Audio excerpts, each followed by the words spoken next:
Petrol యాసిడ్లు పోసి అంటిపెట్టిన దాఖలాలు ఉన్నాయంటే గత చరిత్ర చూడండి అధ్యక్ష. ఎవరైనా ఒక గ్రామ పెద్దలు ఉంటే ఆ గ్రామంలో ఒక భూ సమస్య వస్తే పరిష్కారం సచివాలయాల కడ కానీ రచ్చబండ కడ కూర్చొని కానీ పరిష్కారం చేసేవాళ్ళు.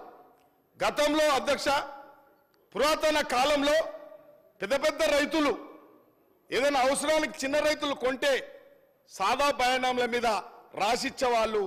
కొందరైతే మాట ఇస్తే మాట మీద ఉండేవాళ్ళు. ఇలా సాదా బయానాలను కూడా రాజశేఖర రెడ్డి గారు ఉన్నప్పుడు సాదా బయానాంలు కూడా 13B కింద ఎన్నో పార్టీలు ఎన్నో పట్టాలు మార్పిడైంది. రిజిస్ట్రేషన్ ఫీజులు లేకుండా చిన్న చిన్న రైతులకు కూడా ఇలా ఆ రోజు పట్టాలు ఇవ్వడం జరిగింది. అధ్యక్ష ఈరోజు ధరని తెచ్చుకున్నది ఎందుకంటే కొందరు పెద్దలు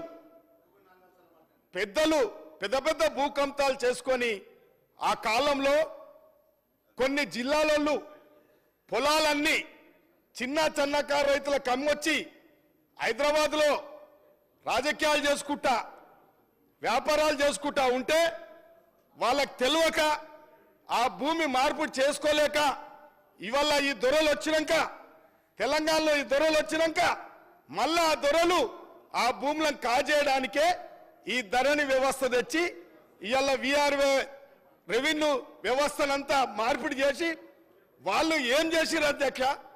ఇలా విలేజ్ విఆర్ఓలు పట్వారాలు ఏం చేసిరు అధ్యక్ష.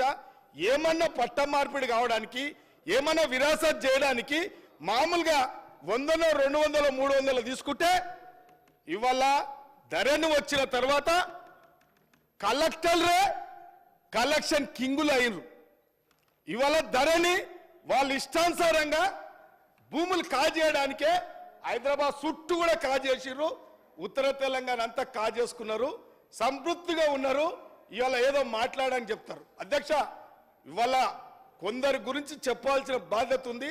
ధరణి అనేది వారికి అనుకూలంగా మార్చుకున్నది కాబట్టి ఇది ప్రజలకు అవసరమయ్యే ధరణి కాదు.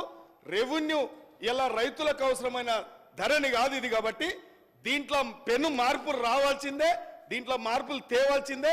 ఈ ప్రభుత్వం పూర్తి నమ్మకం పెట్టుకురు. ఇలా ఏఐసిసి అధ్యక్షులు రాహుల్ గాంధీ గారే తప్పకుండా ఈ ధరణిని తీసి ప్రజలకు ప్రజా పరిపాలన అందిస్తాం, ధరణిలో ఎన్నో మార్పులు తెచ్చి దాన్ని రద్దు చేస్తామని చెప్పడం కూడా అయింది. కాబట్టి రైతులు నమ్మిండ్రు, ప్రజలు నమ్మిండ్రు, తెలంగాణ ప్రజలు నమ్మిండ్రు. కాబట్టి మంత్రి గారు ప్రవేశపెట్టినటువంటి మార్పులను